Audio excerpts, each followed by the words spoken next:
Hello guys, this is Nishant Rao and talking about the Hariom pipe industry. Hariom pipe की बात करें तो Hariom pipe का मार्केट कैप बहुत छोटा है, स्मॉल कंपनी है।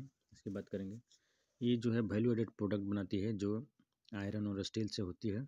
देख सकते हैं इसके प्रोडक्ट्स स्पॉन्ज आयरन है, एमएस बिलेट है, एचआर स्टिफ है, एमएस ट्यूब है, पाइप है बहुत सारे जीपी कॉइल्स हैं, जीआई जीपी पाइप होते हैं, बना है। इसका प्रोडक्ट जो भी है वैल्यू एडेड प्रोडक्ट है और इसका लास्ट क्वार्टर में थोड़ा प्रॉफिट डाउन भी आया है क्योंकि इसका इन्वेंट्री जो है वो इंक्रीज हो गया है और कुछ स्टील के वैल्यू अभी घटे हैं जिससे इसका मार्जिन पे भी असर पड़ रहा है। चलिए स्क्रीन पे इसका डिटेल एनालिसिस कर लेते हैं। मार्केट कैप 1500 का है, 1500 करोड़ का है। करंट प्राइस 500 है। स्टॉक का पी 26.2 है जो कि प्रीवियस ईयर से इसका वैल्यू कम है। ROC बढ़िया है, 14%, 13% है। फेस वैल्यू 10 है। डेप्ट टू इक्विटी ज़्यादा है, 0.61 है जो कि बहुत ही हाई वैल्यू है। इसलिए कह सकते हैं कि डेप्ट और यही रीज़न है इसका प्रॉफिट कम होने का रीज़न, क्योंकि डेप्ट जब इंक्रीज होगा तो इंटरेस्ट इंक्रीज होगा और कैपेक्स किया है। कैपेक्स के से क्या होता है कि डिप्रिसिएशन भी हाई होता है क्योंकि मशीनों का जो डिप्रिसिएशन होगा वो हाई होगा। Pledge percentage 0, price to book value ठीक है, पीजी बढ़िया है, बट स्कोर गड़बड़ है। छोटी कंपनी है इसलिए ये सब देख के भी चलना पड़ेगा क्योंकि छोटी कंपनी में रिटर्न भी मिलता है लेकिन लॉस भी बहुत ज़्यादा हुई होता है। ऑपरेटिंग प्रॉफिट मार्जिन 12.7 है जो कि पहले 13 था। डेप्ट इतना है और नेट कैश फ्लो भी निगेटिव है। ये देख सकते हैं कि कैश डेफिसिट कंपनी है। चलिए इसका ग्राफ देखते हैं। तो ग्राफ देखिएगा तो 3 साल में अच्छा रिटर्न है लेकिन 1 साल में देखा जाए तो रिटर्न बहुत कम है। पी वैल्यू देखिएगा तो जो एवरेज पी वैल्यू है उससे अभी डाउन में चल रहा है। प्राइस टू बुक वैल्यू देखिएगा तो वो भी डाउन है, 3 के आसपास है, जबकि ये 6 पे गया था। तो आप कह सकते हैं कि जब इसका ग्रोथ आएगा तो ये बाउंस अच्छे से करेगा। पॉजिटिव इसके CAGR 27.2 है लास्ट 5 साल का। एक्सपेक्टेड गुड क्वार्टर है क्योंकि अगर इसका मैनेजमेंट जो है उसने अगले क्वार्टर में अच्छे रिटर्न आए। इस लास्ट वाले क्वार्टर में ख़राब रिजल्ट आने की एस्पेक्ट की भी थी और अगले क्वार्टर में अच्छे रिजल्ट कर ये जो भी टारगेट बनाया है वो अपना अचीव करने भी सकती है क्योंकि इसका मैनेजमेंट जो है वो मैनेजमेंट अच्छा है। मैनेजमेंट को कह सकते हैं कि अच्छा है, जो भी गाइडेंस देता है उसको फुलफिल करता है। आप सेल्स देख सकते हैं। सेल्स जून हमेशा 240, 302, 280, 331, 343, 314, मतलब कुल मिला के इंक्रीमेंट ही है। ऑपरेटिंग प्रॉफिट मार्जिन भी देख सकते हैं 12, 12, 12, 13% रहा है।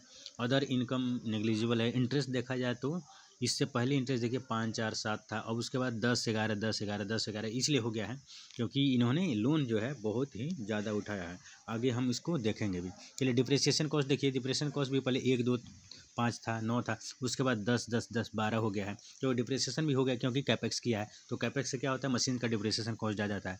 तो प्रॉफिट बिफोर टैक्स देख सकते हैं कि पहले 24, 20, 20, 24 था, अब क्या हो गया 14 डाउन हो गया, 24 हो गया, 23 हो गया, 22 हो गया, मतलब कांस्टेंट हो गया। प्रॉफिट बिफोर टैक्स कांस्टेंट हो गया। यही एक नेगेटिव पॉइंट है जिससे इसका हाई वैल्यूएशन को इन्वेस्टर सैल्यूट नहीं कर रहा है। चलिए तो सैल्यूट नहीं कर रहा है तो देखिए अगर अब आगे देखिए सेल्स देखिए, इसमें लगातार ईयर वाइज ईयर भी बढ़ रहा है। सेल्स ग्रोथ बढ़िया है, माने और भी होनी चाहिए कम। अच्छा, ऑपरेटिंग प्रॉफिट मार्जिन 13%, 12%, 13% है, ठीक है। अभी भी प्रॉफिट बिफोर टैक्स देख सकते हैं कि प्रॉफिट ईयरली वाइज क्या है, इंक्रीमेंट हो रहा है, लेकिन ये क्या है जितना इंक्रीमेंट होना चाहिए उतना नहीं हो रहा है। नेट प्रॉफिट और इसमें आप देख सकते हैं इंटरेस्ट का वैल्यू देखिए 33, 42 हो गया है, 34, 43 हो गया। डिप्रेसिएशन भी हाई है क्योंकि कैपेक्स की वजह से हाई डिप्रेसिएशन रहता है। अब से टॉप लाइन ग्रोथ देख सकते हैं 5 साल का 54% है, 3% का 66% है और 1 साल का 38% है, यानी सेल्स ग्रोथ इधर ही डाउन हुआ है। प्रॉफिट ग्रोथ देख सकते हैं 5 साल का 47% है, 3 साल का 56% है, जबकि साल भर का क्या है 4% है, यानी प्रॉफिट ग्रोथ बहुत ही डाउनफॉल हुआ है। यही नेगेटिव पॉइंट है। वो किस लिए हुआ है, क्योंकि ये इसका डिप्रेशिएशन और इंटरेस्ट हो गया। अगर इसका सोल्यूशन चाहिए तो इसको इंटरेस्ट कॉस्ट कम करना पड़ेगा और इसको क्या करना पड़ेगा, अपना डिप्रेशिएशन तो कम कर ही नहीं सकते हैं, क्योंकि डिप्रेशिएशन जो इंस्ट्रूमेंट लगी है उसका डिप्रेशिएशन होगा ही, वो काम करेंगी तो उनका डिप्रेशिएशन होगा ही। तो इनका कुल मिलाकर यही करना है कि अपना ये जो लोन अमाउंट है उसको डिक्रीज करे, जिससे इनका प्रॉफिट बढ़े या सेल्स इंक्रीज करे। टॉप लाइन ग्रोथ करेगा तो बॉटम लाइन भी अपने आप ग्रोथ कर जाएगा। तो चलिए CAGR देखा जाए 1 साल का -17 है और 3 साल का देखा जाएगा तो पॉजिटिव आएगा। रिटर्न ऑन इक्विटी 18%, 14%, जो कि ये भी घट गया है।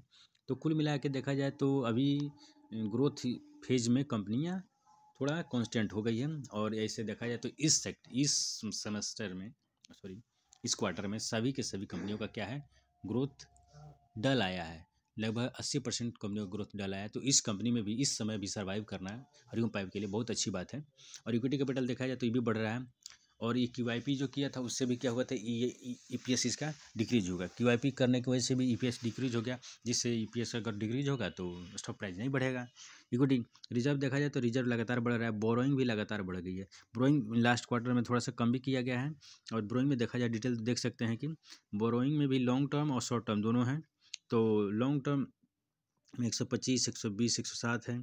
शॉर्ट टर्म में क्या है 171, 251, 228, यानी शॉर्ट लॉन्ग टर्म वाले को भी इन्होंने बोरोइंग को कुछ घटाया है पिछले क्वार्टर से, और शॉर्ट टर्म वाले बोरोइंग को भी घटाया है।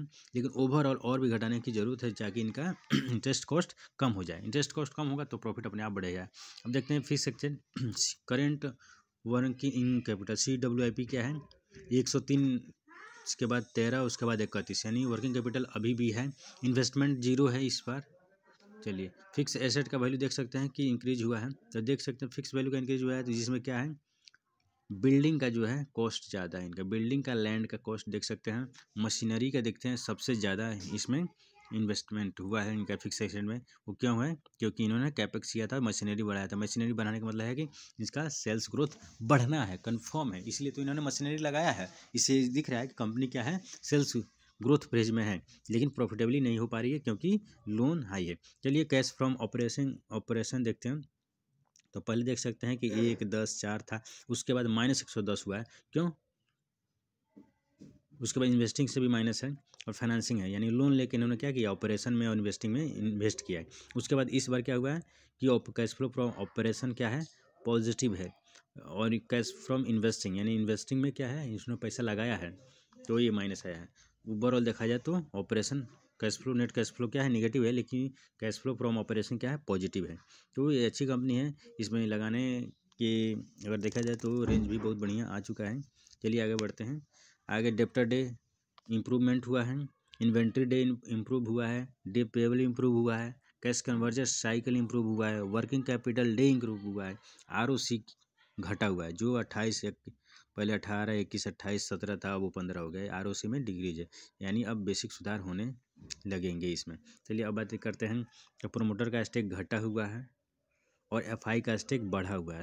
FI का स्टेक बहुत ही लगातार बढ़ा है, देख सकते हैं कि मलाबार इंडिया फंड जो है इसने बहुत हाई 9.17 इन्वेस्ट किया है, इससे पहले कम था।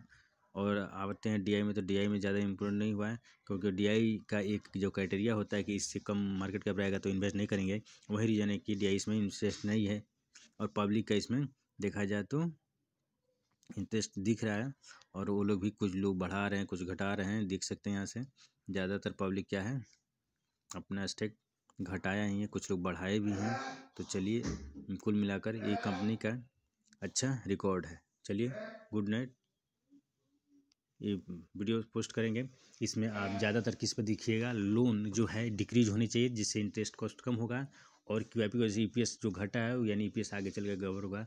साउथ इंडिया का मार्केट देखा जाए तो पिछली बार सेमेस्टर में बाढ़ की वजह से भी साउथ इंडिया का कंस्ट्रक्शन भी थोड़ा सा हिंडर हुआ है, तो इससे भी इसका सेल्स पे थोड़ा सा इम्पेक्ट पड़ा है। तो ये सब 3-4 चीज़ें आपको देखना है। क्या देखना है, लोन का देखना है, और EPS का देखना है, और QIP का देखना है, और फिर से एक था डिप्रेशिएशन कॉस्ट इन्होंने कैसे मैनेज कर रहे हैं। और ये 3-4 पॉइंट देख लेंगे और उसके बाद इसी को ट्रैक करते रहना है। चलिए thank you so much, God bless you.